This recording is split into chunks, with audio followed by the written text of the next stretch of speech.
আপনার ইত্তেবা করলে আমার ভালোবাসা হয়ে যায়।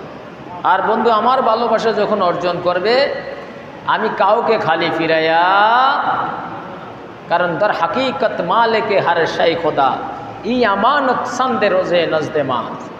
মূলত পক্ষে সব কিছুর মালিককে, কিন্তু সামান্য সময়ের জন্য আমাদেরকে এগুলো ভোগ করার জন্য দিয়েছে। আমি এদের জীবনের সব গুনাহ মাফ করে দেব। এখন মাফ করবেন যিনি, ওনার কোয়ালিটি জানা দরকার আছে না? নিজেই বলতেছেন আল্লাহু গফুরুর রহিম, নিশ্চয়ই আল্লাহ ক্ষমাশীল এবং দয়াবান। দরুদ শরীফ পড়েন আল্লাহুম্মা জোরে।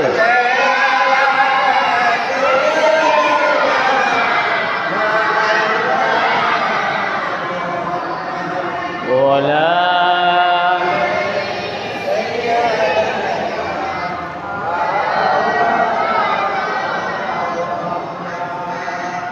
তো আল্লাহর নেয়ামতের মধ্যে একটা নেয়ামত কি? জান্নাত। সর্বশ্রেষ্ঠ নেয়ামত কি? জান্নাত। এই জান্নাতটা কারা পাবে? মুমিনরা। কারা পাবে? এখন মুমিন কারা? আসেন বুখারী শরীফে যাই আমরা। হযরত আবু হুরায়রা রাদিয়াল্লাহু তাআলা থেকে বর্ণিত, তিনি বলেন রাসূলুল্লাহ সাল্লাল্লাহু আলাইহি সাল্লাম বলেছেন, ওয়াল্লাযী নাফসি বিয়াদি, ওই স্রষ্টার কসম যার হাতে আমি মুহাম্মদুর রাসূলুল্লাহ সাল্লাল্লাহু আলাইহি সাল্লামের কি জীবন, ওয়াল্লাযী নাফসি বিয়াদি লা ইউমিনু আহাদুকুম, তোমরা কেউ মুমিন হতে পারবা না। লা ইউমিনু আহাদুকুম হাত্তা আকুনা আহাব্বা ইলাইহি, যতক্ষণ না তোমাদের কাছে আমি প্রিয় হব, মিন ওয়ালিদিহি ওয়া ওয়ালাদিহি, তোমাদের সন্তান এবং তোমাদের পিতামাতার চেয়ে যতক্ষণ না বেশি আমি নবীকে ভালো না বাসবা, ততক্ষণ পর্যন্ত তোমরা মুমিন হতে পারবা। এই ঘোষণা কে দিলেন? রাসূলুল্লাহ সাল্লাল্লাহু আলাইহি ওয়াসাল্লাম। এখন নবী ভালোবাসার সাথে ইমানের সম্পর্ক গেঁথে দিলেন কে? জোরে কর না কে? আল্লাহ গেঁথে দিছেন। মানে আল্লাহ যদি নবীকে মর্যাদা দেয়, গোটা পৃথিবীর সব মানুষ মিল্লা নবীকে ছোট করতে পারবে? কঠিনকালে সম্ভব? আসেন তাহলে নবী বললেন ওয়াল্লাযী নাফসি বিয়াদি, ওই স্রষ্টার কসম যার হাতে নবীজির জীবন, লা ইউমিনু আহাদুকুম, তোমরা কেউ মুমিন হইতা পারবা না। দেখেন তাহলে আমরা পড়ছি কি লা ইলাহা ইল্লাল্লাহ। লা ইলাহা ইল্লাল্লাহ যদি মুমিন হইতো তাহলে নবী কি হাদিস শরীফ বলতেন? এই জন্য আল্লাহ কোরআনে বলছেন ইয়া আইয়ুহাল্লাযিনা আমানু আমিনু, হে ঈমানদাররা তোমরা ঈমান আনো, হে ঈমানদাররা তোমরা ঈমান আনো। এবার আসেন আনাস ইবনে মালিক, যিনি রাসূলুল্লাহ সাল্লাল্লাহু আলাইহি সাল্লামের কত বছর খেদমত করছেন? 10 বছর। কত বছর? 10 বছর নবীজির খাদেম ছিলেন। কেমন ভালোবাসতেন? একদিন খাইতে বসলেন, এমন সময় নবীজির কথা মনে পড়ে গেল। খাওয়া রুটি বা যেটাই খাক, এক মুখে কিছু হাতে কিছু। এমন সময় নবীজির বাড়িতে দৌড় দিয়ে চলে আসলেন। আয়েশা নবীজির সামনে দাঁড়াইয়া শুধু চোখের পানি ফালাইতেছেন, হাওয়া মাও করে কান্দেন। নবীজি বললেন কি হয়েছে আনাস? আল্লাহ নবীর চাবি। হযরত আনাস ইবনে মালিক চোখের পানি ছেড়ে দিয়ে বলে ইয়া রাসূলুল্লাহ, দীর্ঘ 10টি বছর আপনার খেদমত করলাম, আমার প্রাণ ভরে না, যখন খুশি আপনাকে তখন চাইতে পারি ইয়া রাসূলুল্লাহ। আমি আনাস হাসরের ময়দানে হিসাবের পরে কোথায় থাকবো আমি জানি না। আপনি তো জান্নাতুল ফেরদাউসের আলা দরজায় থাকবেন, ওখানে কি আপনাকে দেখা যাবে কিনা? দুনিয়ায় তো যখন খুশি তখন এসে আপনাকে দেখতাম। আমার নবী আনাসকে সান্ত্বনা দিয়ে বলে আনাস চিন্তা করবা না, আমি নবী বলে দিলাম মান আহাব্বা সুন্নতি ফাকাদ আহাব্বানি ওয়া মান আহাব্বানি কানা মাইয়া ফিল জান্নাহ। আনাস রে, যে আমার সুন্নতকে ভালোবাসলো সে যেন আমি নবীকে ভালোবাসলো, আর যে আমি নবীকে ভালোবাসলাম তার হাসর হবে আমার সাথে। আর নবী বললেন, যার সাথে যার ভালোবাসা তার সাথে তার হাসর হবে। আনাস ইবনে মালিক, খুব মন দিয়ে শুনবেন ইমানটা কি। আর আনাস ইবনে মালিক রাদিয়াল্লাহু তাআলা আনহু থেকে বর্ণিত, তিনি বলেন রাসূলুল্লাহ সাল্লাল্লাহু আলাইহি সাল্লাম বলেছেন, লা ইউমিনু আহাদুকুম হাত্তা আকুনা আহাব্বা ইলাইহি মিন ওয়ালিদিহি ওয়া ওয়ালাদিহি ওয়ান নাসি আজমাইন। তাহলে ইমানের মূলকে নবী মুহাম্মদুর রাসূল নিজের কথাটা নিজে বলতে পারে নাই, এই জন্য এক্সাম্পলে দিলেন। আল্লাহ বলতেছেন ইয়া আইয়ুহাল্লাযিনা আমানু আমিনু, আর কি বলছেন, মাইয়িতুর রাসূল ফাকাদ আতাল্লাহ, যে আমার ইত্তেবা, আমার নবীর ইত্তেবা করলো, সেজন্য কার ইত্তেবা করলো? আল্লাহ বলতেছেন। মানে নবী মেসাল দিয়ে দিলেন, ইন্নাল ঈমান লা ইয়ারুজু ইলাল মদিনা, নিশ্চয়ই ঈমান মদিনায় ফিরে আসবে। কোথায়? কামা তারুজুল হাইয়াতু ইলা যুহুরিহা, রাওয়াহুল বুখারী, যেমনি করে সাপ তার গর্তের মধ্যে পুনরায় ফিরে আসে। দ্বীনের দাওয়াত দিলেন কে? নবী মুহাম্মদুর রাসূলুল্লাহ সাল্লাল্লাহু আলাইহি ওয়াসাল্লাম। দ্বীনের দাওয়াত পরে আর ঈমানের দাওয়াত দেওয়ার পরে যিনি ঈমানের মূল, তিনি শুইলেন কোথায়? মদিনায়। তিনি শুইলেন কোথায়? মদিনায়। এই জন্য নবীকে ভালোবাসার নাম হলো কি? ঈমান। সুবহানাল্লাহ কোন? নবীকে ভালোবাসার নাম কি? ঈমান।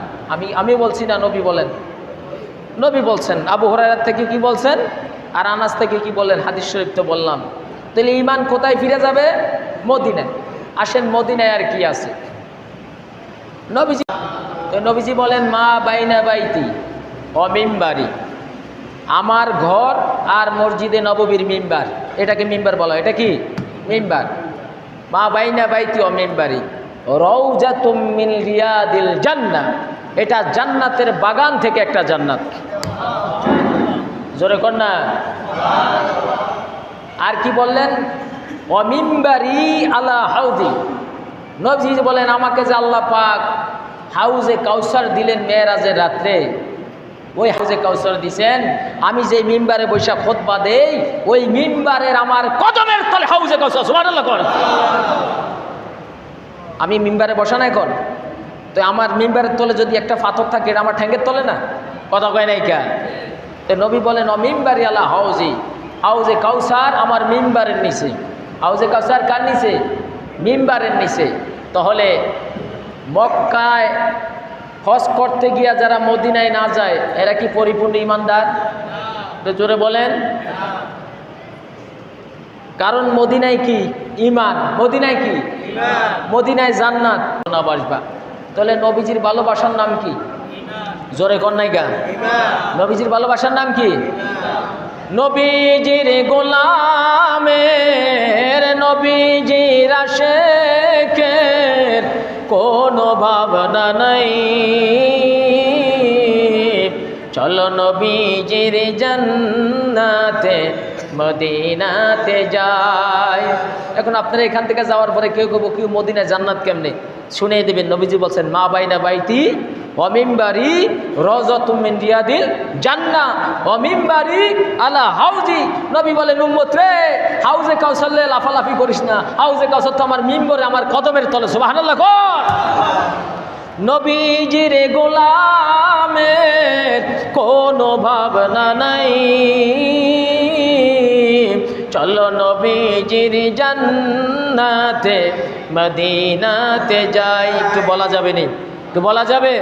নবীজির আশেকের, নবীজির গোলামের কোনো ভাবনা নাই, চলো নবীজির জান্নাতে মদিনাতে যাই। চলো নবীজির জান্নাতে।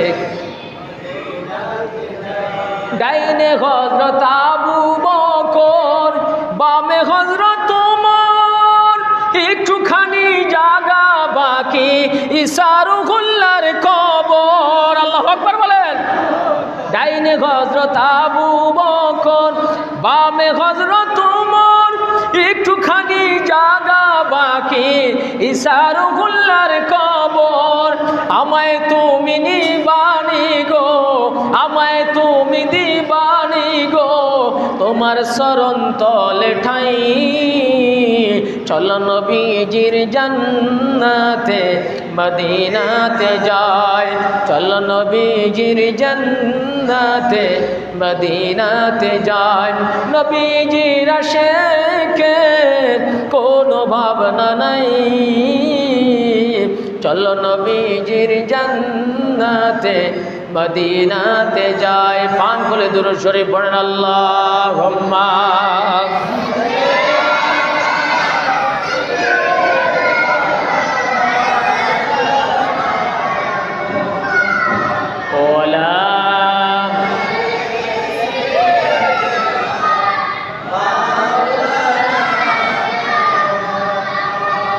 তাহলে ইমানের মূল কি? নবী মুহাম্মাদুর। আপনি নামাজি হইলেন, নবীরে ভালোবাসলেন না, আপনার ইমান পরিপূর্ণ না। আপনি যাকাত দিলেন, নবীকে ভালোবাসলেন না, আপনি ইমানদার হইলেন না। আপনি রোজা রাখলেন, নবীকে ভালোবাসলেন না, আপনি ইমানদার হইলেন না। আপনি হজ করলেন, নবীকে ভালোবাসলেন না, আপনি ইমানদার হলেন না।